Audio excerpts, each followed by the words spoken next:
오늘도 하나님께서 허락하신 생명으로 아름다움을 회복하고 또 더욱더 풍성한 생명을 누리는 하루 되길 소망합니다. 저는 오늘의 교회를 섬기는 노치형 목사입니다. 우리가 살아갈 때 날마다 깨끗하게 살고 싶은 마음이 많을 것입니다. 그 깨끗함은 우리를 지켜준다고 생각하기 때문이죠. 하지만 그 깨끗함이라는 것이 그렇게 쉽게 오는 것은 아닙니다. 우리는 늘 지저분한 것을 대해야 하고 또 더러워지는 삶을 살게 됩니다. 또 이 세상이 점점 더 오염되고 있기 때문에 그 오염 속에서 우리는 하루하루를 살아갑니다. 하지만 우리가 그 오염된 세상을 살다가 다시 숙소로 또 집으로 돌아오게 되었을 때 우리는 더러워진 것들을 씻으면서 깨끗해지는 삶을 다시 한번 누리려고 소망해 보게 되는 것이죠. 우리가 하나님 앞에서도 그러한 삶을 누리게 되길 소망합니다. 하나님의 말씀을 묵상하는 이 quiet 타임, 이 큐티의 시간에 우리의 영과 마음이 또 우리의 삶의 태도가 깨끗해지게 되기를 소망합니다. 그것은 회개의 좋은 방법으로 가능해집니다. 회개는 하나님께로 돌아서는 것이죠. 그것을 깊이 체험하는 오늘이 되길 간절히 소망합니다. 오늘 주신 하나님의 말씀은 민수기 12장 9절에서 16절입니다. 하나님께서 우리에게 주시는 말씀을 함께 듣겠습니다. 민수기 12장 9절에서 16절 말씀입니다. 여호와께서 그들을 향하여 진노하시고 떠나시매 구름이 장막 위에서 떠나갔고 미리암은 나병에 걸려 눈과 같더라. 아론이 미리암을 본즉 나병에 걸렸는지라.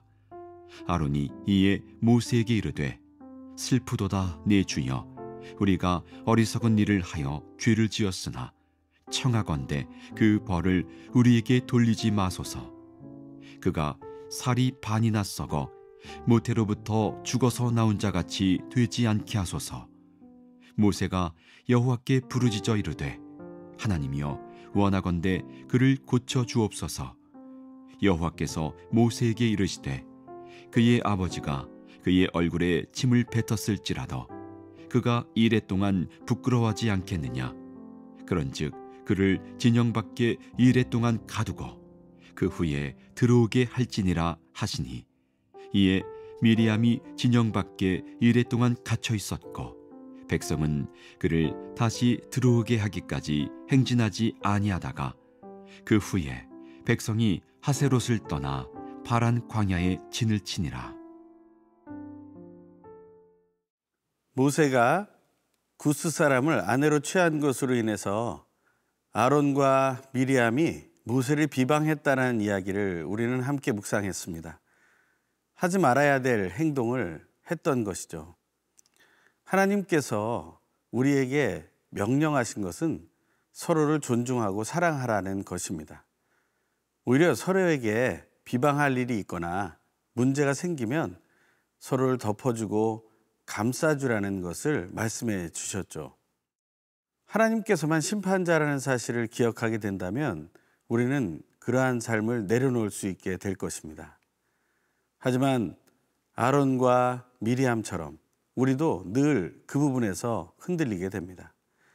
우리 눈에 보기에 좋은 사람에게는 한없이 마음이 편해지고 좋아지지만 우리를 가로막거나 우리를 힘들게 하는 사람들이 우리 앞에 있을 때 우리는 그 사람을 어떻게 하면 내리 깎을 수 있을까 하는 생각을 하게 되는 것이죠.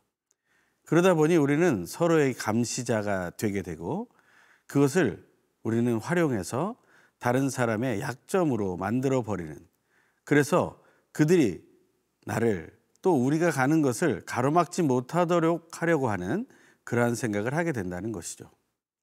하나님 앞에 그러한 생각들은 다 내려놓아야 할 죄악들입니다.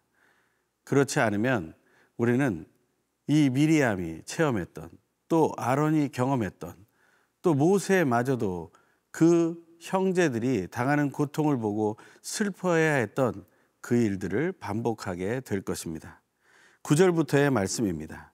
여호와께서 그들을 향하여 진노하시고 떠나시매 구름이 장막 위에서 떠나갔고 미리암은 나병에 걸려 눈과 같더라. 아론이 미리암을 본즉 나병에 걸렸는지라. 나병이라는 것은 무엇입니까? 한센병이라고도 하는 아주 독하고 힘든 병입니다. 그것은 나을 수 있는 병이 아닙니다. 그것은 죽음을 향해 가는 더욱더 비참하고 고통스러운 병이죠. 온몸에 나병으로 뒤덮인 미리암의 모습. 하나님을 기쁘게 찬양하던 그 미리암의 모습은 온데간데 없이 사라져 버렸다는 것입니다. 하나님 앞에서 도대체 얼마나 큰 죄를 지었길래 이러한 징벌을 받게 되었던 것입니까? 심판자이신 하나님의 권한에 우리가 다가서지 않게 되기를 바랍니다. 그것은 오직 하나님의 일이십니다. 그것을 우리가 기억할 때 우리는 다른 사람에 대해서 판단하려고 하고 심판하려고 하는 태도를 내려놓게 되는 것이죠. 예수님께서는 마태복음 7장에서 산상수훈안에서 이렇게 말씀하시죠. 비판하지 말라. 네가 비판하는 그 비판으로 너희가 비판을 받을 것이다. 우리는 서로 비판하는 존재가 되어서는 안 됩니다. 그것이 우리를 얼마나 슬프게 만드는지 또 얼마나 큰 고통이 우리에게 찾아오는지 그것을 알아야 합니다. 내가 무슨 죄를 졌길래 라는 그런 생각보다는 하나님 앞에서 내가 하나님을 온전히 인정하고 겸손하게 따랐는지를 확인해 볼 필요가 있다는 것이죠. 미리암이 나병에 걸린 것을 보고 아론은 얼마나 놀랐을까요?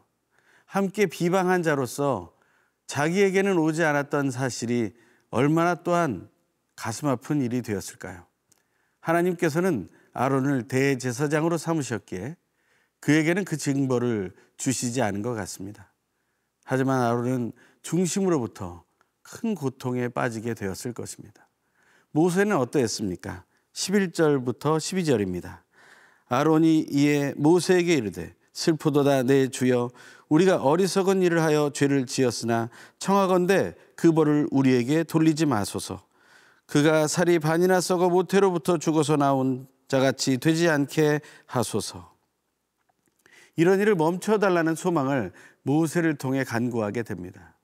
아론이 직접 하나님께도 말하지 못하는 그러한 안타까운 상황 속에 거하게 되죠. 이러한 것을 본 모세의 마음은 어떻겠습니까? 그것은 너무나 큰 슬픔이었을 것입니다. 그 슬픔의 순간이 우리에게 찾아오지 않기를 바랍니다. 오늘 우리의 삶 속에서 판단하고 정죄하고 비방하고자 하는 그런 마음이 들 때 하나님께 다시 한번 나아가시기 원합니다. 그렇게 해서 우리의 중심에 그 비방이 사라지기를 성령 하나님께 온전히 맡겨드리기를 간절히 소망해 봅니다. 그래서 오늘 하루가 심판이 없는 그러한 용서와 사랑이 가득한 하루가 되길 간절히 소망해 봅니다.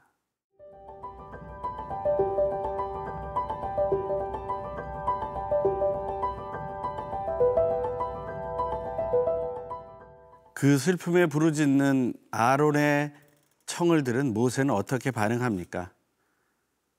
천하에 모세보다 온유한 자가 없다는 하나님의 평가를 우리가 기억할 때 모세는 하나님의 마음에 합한 기도를 드리기 시작했을 것입니다.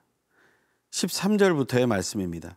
모세가 여호와께 부르짖어 이르되 하나님이여 원하건대 그를 고쳐 주옵소서. 여호와께서 모세에게 이르시되 그의 아버지가 그의 얼굴에 침을 뱉었을지라도 그가 이레 동안 부끄러워하지 않겠느냐. 그런즉 그를 진영 밖에 이레 동안 가두고 그 후에 들어오게 할지니라 하시니 이에 미리암이 진영 밖에 이레 동안 갇혀 있었고 백성은 그를 다시 들어오게 하기까지 행진하지 아니하다가 하나님께서는 모세의 청에 응답하십니다. 아마 우리 같았으면 그러한 행동, 하나님이 원하시지 않는 행동을 했을 때 우리 마음이 어려워서 용서를 안 했을지도 모릅니다. 왜냐하면 우리의 마음이 쉽게 풀어지지 않기 때문에 그렇죠. 우리는 분노를 쉽게 풀어버리는 훈련을 해야 합니다. 에베소서 4장에서는 분을 품기까지 우리 속에 있는 것을 허용하지만 해질 때까지는 그것을 품고 있다가 해가 지면 그것을 풀어내라 하고 말하는 구절이 있습니다. 하나님의 말씀 속에서 해 질 때까지라는 것은 무엇입니까? 우리의 분이 있더라도 그것을 풀어내라는 것이죠. 오늘 비유에서처럼 그의 아버지가 그의 얼굴에 침을 뱉었을지라도 그가 이랫동안 부끄러워하지 않겠느냐 하는 말처럼 돌이키는 기간이 필요하다라는 것이죠. 스스로를 돌아보아 내가 부끄러운 선택을 했구나, 부끄러운 행동을 했구나라는 것을 돌아보는 시간이 필요하다는 것입니다. 우리에게는 그런 시간이 필요합니다. 어떻게 이렇게 시간이 빨리 갈까 여겨지는 이러한 시대에 더더욱이 우리는 돌아봐야 합니다. 우리 스스로를 돌아봐서 내 삶에 부끄러운 일은 없었는가? 7일 동안 짐 밖에 나가 있을 수밖에 없었던 그 미리암의 경험을 우리는 함께 경험해 봐야 합니다. 내 자신을 스스로 돌이켜 하나님 앞에 부끄러운 일은 없었는가? 내 자신이 부끄러워할 만한 행동을 보인 적은 없었는가? 다시 확인하게 되기를 바랍니다. 미리암은 7일 동안 진 밖에 있으면서 홀로 외로움의 시간을 겪었을 것입니다. 그때 하나님의 말씀을 기억했을 거예요. 이것이 얼마나 큰 손해를 가져오고 있는가. 그리고 이 백성들이 나 때문에 전진하고 있지 못하는구나 라는 사실을 알게 되었을 것입니다. 우리가 하나님 외에 심판자가 없음을 다시 한번 기억하게 되길 바랍니다. 그것을 기억하며 우리가 부끄러운 행동을 하지 않기를 우리 성령 하나님께 간절히 소망하며 기도해야 할 것입니다. 그렇게 될 때 다시 회복하는 일이 일어나게 됩니다. 온전한 회개를 통해 회복하는 그런 귀한 삶을 누리기를 소망합니다. 미리암이 7일 동안의 이 회개를 통해 하나님 앞에 회복되고 다시 돌아왔을 때 그 후에 어떤 일이 일어납니까? 16절의 말씀입니다. 그 후에 백성이 하세롯을 떠나 바란 광야에 진을 치니라. 그제서야 이스라엘 백성들은 다시 전진하는 체험을 하게 됩니다. 우리가 하나님 앞에서 다시 한번 회복되고 회개함으로 하나님이 주시는 귀한 전진을 하게 되는 놀라운 하루가 되길 간절히 소망합니다.